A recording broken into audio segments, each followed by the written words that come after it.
Hello, my name is Mitch and I draw Blood Force, and we're doing things a little different today. We're not doing Image. We're going to go back and we're going to do some Marvel. It's been a little while since we did that. But yeah, we are checking out, I guess you'd call it the Savage Land Saga or something. This week we're going to hit Uncanny X-Men number 274 through 277. This is the end of the Jim Lee era on Uncanny. But first, if you enjoy the channel, if you want to support me as an artist, the best thing to do would be to open up the description. There's a link there that'll take you to my Patreon. If you subscribe there, that'll give you access to all of the Blood Force pages, all of the finished Blood Force comics, all behind-the-scenes stuff, and any Patreon exclusives.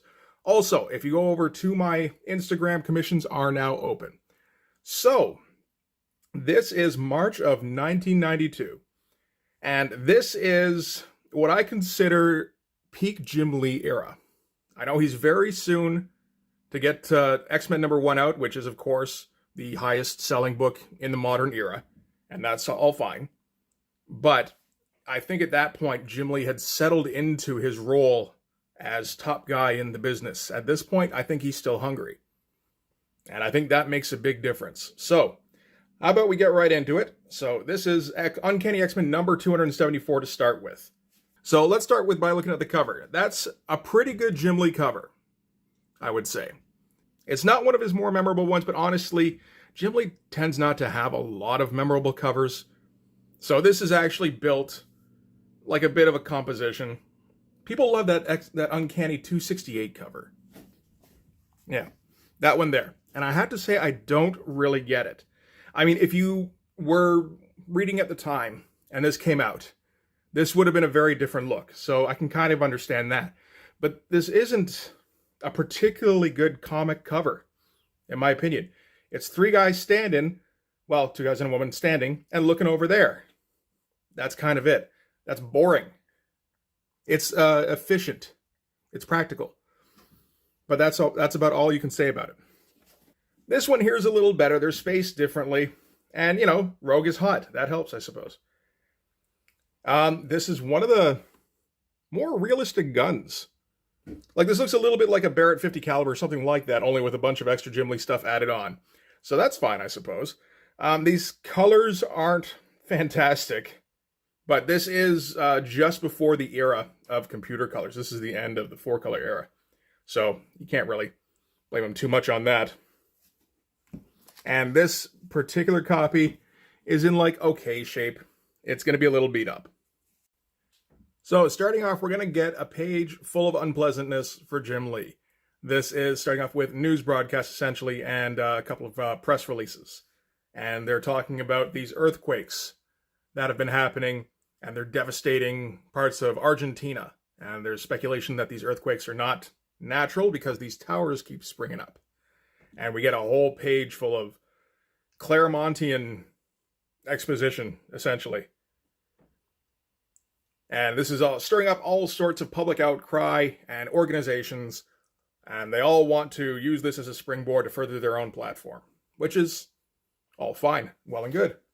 And Jim Lee has to sit through this, but that's okay, because the next couple of pages are quite a bit more palatable for Jim Lee. You imagine how much he sold this shit for? Except, you know what? He probably didn't, because I think at this time Marvel owned the pages, and they made the money off of selling them. And they didn't make enough. They didn't make a lot. So this is, of course, brought to us by Chris Claremont, Jim Lee, Scott Williams on inks, and Bob Harris editing. And that does have a little bit to do with how this ends up.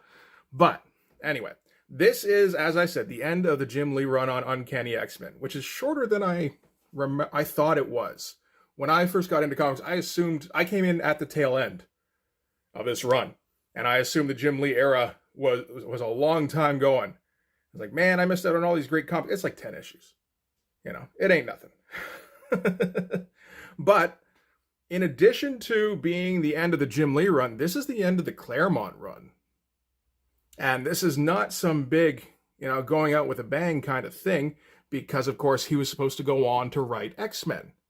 And he did, for about 3 issues, before getting shit-canned. And, of course, Chris Claremont had been writing X-Men since August of 1975. So that is a 17-year run on the title. And this is how we're going to end it. Of course, this isn't some big expansive ending to the thing, because nobody knew it was going to be the end of Chris Claremont writing X-Men. So it's just another 4-part story with probably the best X-Men artist at the time, at the peak of his ability, I would say. So we're going to start things off, and this is done, I believe, Marvel method, because we get the credit of Jim Lee doing the plot and the pencils and Chris Claremont doing the script. So basically the dialogue. So I think this is Jim Lee drawing pages and Chris Claremont having to fill everything in. Although this would suggest that maybe there were a few that Chris requested. Perhaps. But the opening here is in the Savage Land. Rogue, Khazar, and Magneto are witnessing these S.H.I.E.L.D. helicopters that have crashed and are on fire. And this is maybe one of the most impressive shots of Magneto that there is going. There's a couple later on that aren't too bad either, like in this run. But no, that's kind of fucking crazy. And even this particular composition where, yeah, he's gigantic and we're all looking down on everything. This is very imaginative. I can't remember a Jim Lee page that looks like this after this. This is what I mean when I say that Jim Lee's hungry at this time, because he's inventing shit. He's coming up with new shit. It's not long since Extinction Agenda when he's still got traces of Art Adams and John Byrne and Michael Golden in him. I think at this point, not so much. And I think a big reason for that, actually, is because of the last couple of issues, particularly Uncanny 273, which was done by like 6 or 7 different artists. So Jim mostly had the month off, so I feel like that was to get a run-up on these issues, including issue 275, which is a double-sized issue. And I don't know if it's the speed or what, but something clicked for Jim. Okay, so the trio here get jumped by the inhabitants of the Savage Land. I'm not sure what their name is here. Maybe they'll say a bit later. I believe Magneto used to sort of lead them, though. And now they're being led by Zaladain, who also has magnetism powers and has sort of ousted Magneto. And there looks like there's a fair amount of detail going on. It's a little hard to tell with the ink having rubbed off on this. That's what happens when you go for the cheap copy when you order. But no, this is a good shot, and good job to get in as many figures as he did, as well as these kind of dinosaur-y mounts that they've got. And Magneto protects himself by just kind of pulling up trace metals from the dirt. That's all fine. And this is Barbarous, who's sort of the leader of this pack, and he's got he's got 4 arms, which isn't too badly done.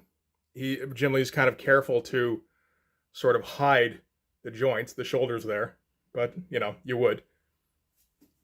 And Rogue tries to stop him by smooching him, stealing his life force, stealing his powers, all that kind of stuff.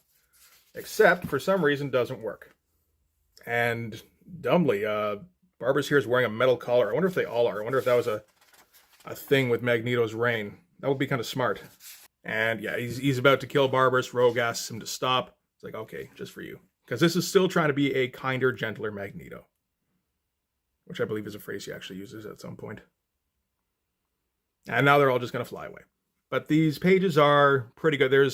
Jim Lee's making a point of putting some fun stuff on every page. And of course, these are the anchor images that they talk about. So stuff like this. I mean, you know, this image in itself, you would buy a page for a pretty good sum. Oh, something went off with the color here. This is, again, interesting because this is, like I said, the last of the 4 color days. So seeing what they're trying to do in the sky here, if you look at it closely, it's not complicated. But it's effective, you know. I remember seeing this particular ad quite a bit. I don't remember seeing a Silver Surfer Nintendo game. I assume it exists. Okay, so yeah, it does exist. It's one of those games where essentially, you know, the ones where you're like a World War II plane and you get like tri-shots and stuff, and the ground slowly scrolls down under you and enemies come down in waves.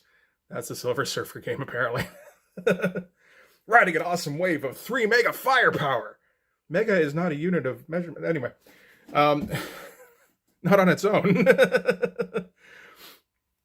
Okay, so we're cutting back to Magneto in his eyrie. That's a nice shot, actually.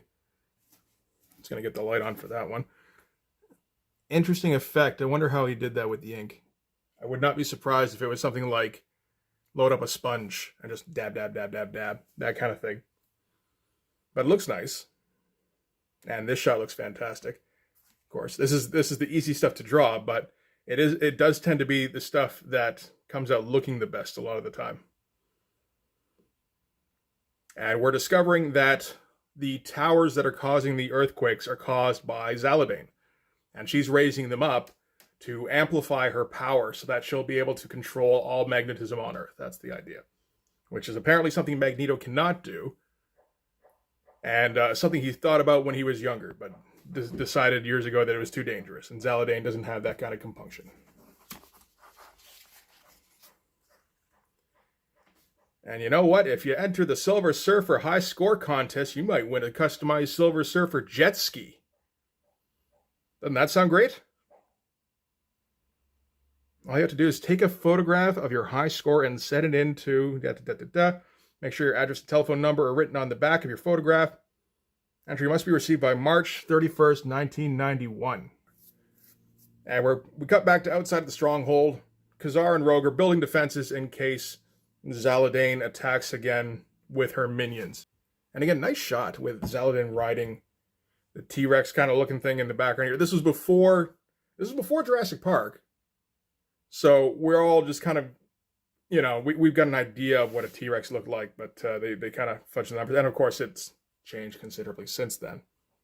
And we're going to cut back to Magneto trying to sleep.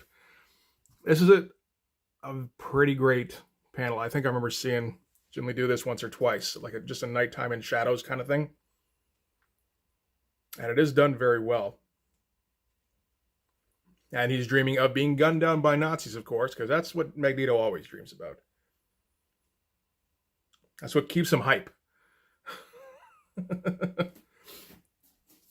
Rogue goes to wake him up, and of course, she's surprised that he's hurting her wrist.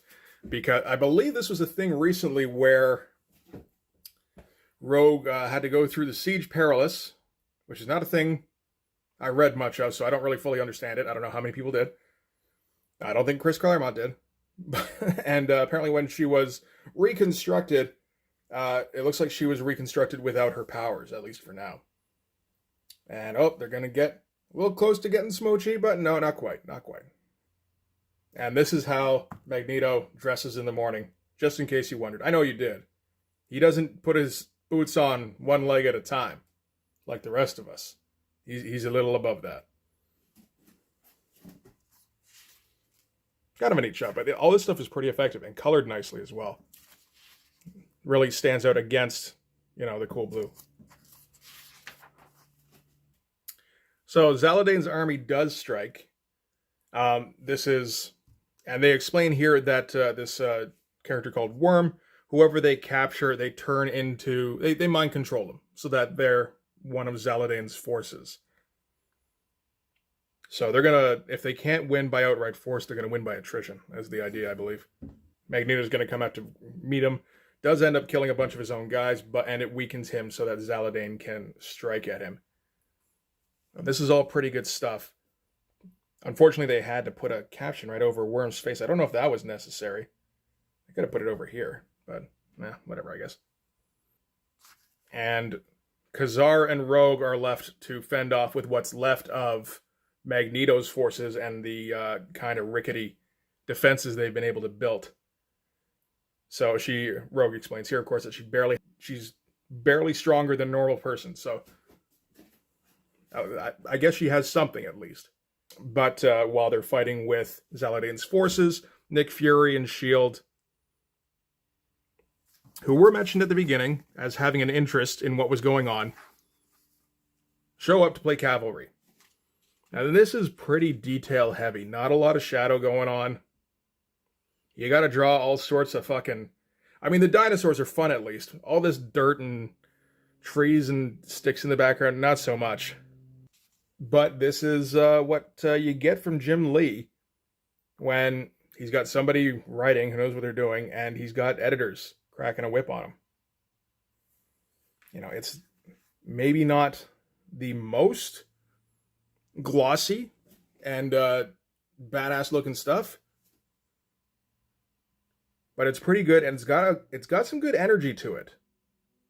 Like even because this is also Scott Williams, like I said, but even this stuff, like it's not rendering heavy. You think about how heavy the rendering would have been on a shot like this, where it would have been double lit, and you know just heavy shadows, maybe some effects in the background here. If Jim had had time to sit there and just noodle away, and it's not necessary. When you can just like do a patch as shadow. So after the fight, S.H.I.E.L.D. and Rogue and Kazar are sort of conferring. So S.H.I.E.L.D. was in those wrecks that were at the beginning of the issue. That was their transport. Right. They did mention that. I didn't realize that was Nick Fury's particular ship, but hey, why not? And in this one, they're collaborating with, I believe, Spetsnaz. And they can't find any trace of Magneto. So Nick Fury is advising that they withdraw and call the Avengers, because this is more their type of deal. And I don't entirely disagree, I can see that. But the Russian commander disagrees, says we have troops, we have some vehicles, we should go in and we should kill Zaladain, because that's our mission. And then Magneto comes up, everybody gets hostile, guns start getting raised. Turns out this is a hologram, because this is how Magneto always enters a room, is he sends in a hologram first to see if he's going to get shot. And I think like 7 times out of 10, probably he would have. So yeah, maybe wise. And the Russian commander is still going to be hostile towards Magneto. He will be for the remainder of this storyline. Magneto is going to go confront Zaladain, even though S.H.I.E.L.D. doesn't want to. And Spetsnaz wants to kill him. Because basically, I mean, if he doesn't, she'll probably destroy the world. And they get huggy again. Nice little shot. It seems that only Magneto really gets the shadows in the Savage Land. You see how much shadow is on him here? Not on Rogue. I like that. Okay, yeah. Yuri got a little bit here, but nobody else. But again, Magneto is being is the dramatic one. So he gets the shadows. This is the deal with Popo, by the way. You can be right next to somebody and be dramatically overlit, and that person not have anything going on. That's the magic of Popo. And they're ending up things. S.H.I.E.L.D. is going to transport everybody down to Zaladain's headquarters. Pretty good helicopters. Looks like pretty much the same reference for both of these shots. That's all right. I think that's a hind. But yeah, like look how much is going on these pages. And like Jim Lee would go on to put a fair amount of detail into stuff, but not like this. You know, this isn't just detail. This is, I mean, it's background detail. It's props. It's people. Like I don't remember seeing him do this kind of thing with the shrubbery before. Although this might be a Scott Williams thing where Jim Lee goes, okay, Scott, go. And Scott just knows what to do. I wouldn't be too surprised. And then we're going to cut to a very different background. So, sort of simultaneously, for those who don't remember the end of last issue, I know I don't. In the grounds of the ruined mansion that once housed Professor Xavier's school for gifted youngsters. So, the X-Mansion has been destroyed. I didn't read the stuff prior to this leading up. That would have been, like I said, 273, which was done by multiple artists, and the Extinction Agenda before that. But I'm missing big chunks of that, so I wasn't going to cut through that. Serves still as the secret headquarters of the mutant super team he founded, the Uncanny X-Men. So we got Cyclops and Jean Grey in their X Factor uniforms. That's fun stuff. This is back when Guido still works for Lila Cheney. And Lila has teleported the X-Men in their training uniforms to where Professor Xavier has called for help. A pretty good group shot. So Wolverine objects to being teleported to this particular spot. And we didn't get any dialogue here, which again, to me says this is probably a good amount of Marvel method. Because Jim wants to draw Wolverine all the time. Chris doesn't want to have to write dialogue for him. And so everybody wants to know what's going on, except Forge, who's going to examine the room that they're in, which is all full of just organic muck. And it turns out they're all going to get slimed and kidnapped by like slime and tentacles and stuff. So this is turning into a very different kind of comic. The sonic screen doesn't have any effect, neither does Storm's lightning, and there's no mentality for Psylocke's telepathy or her psychic knife. So Wolverine figures he can just cut everybody free, except that the wounds close as soon as he does any damage. So now the X-Men have all been captured. And this is the X-Men lineup here. This is Jubilee, Gambit, Forge, Psylocke, Banshee, Storm, and Wolverine, which is an odd group. But sure, why not, right? And we find out who has captured them. It's Deathbird. Why has Deathbird brought them here to the probably the other side of the galaxy? That is what they tend to do. Because Deathbird needs the X-Men to kill Charles Xavier. Duh, duh, duh. Exciting stuff. And a nice splash page to end on. Everybody likes it being seen out the door with boobs. Look at the textures going on these walls. That's an I gotta assume that's some kind of zipatone. But yeah, nice easy shot to end on. And we're at the door. Oh, Castlevania 3, Dracula's Curse.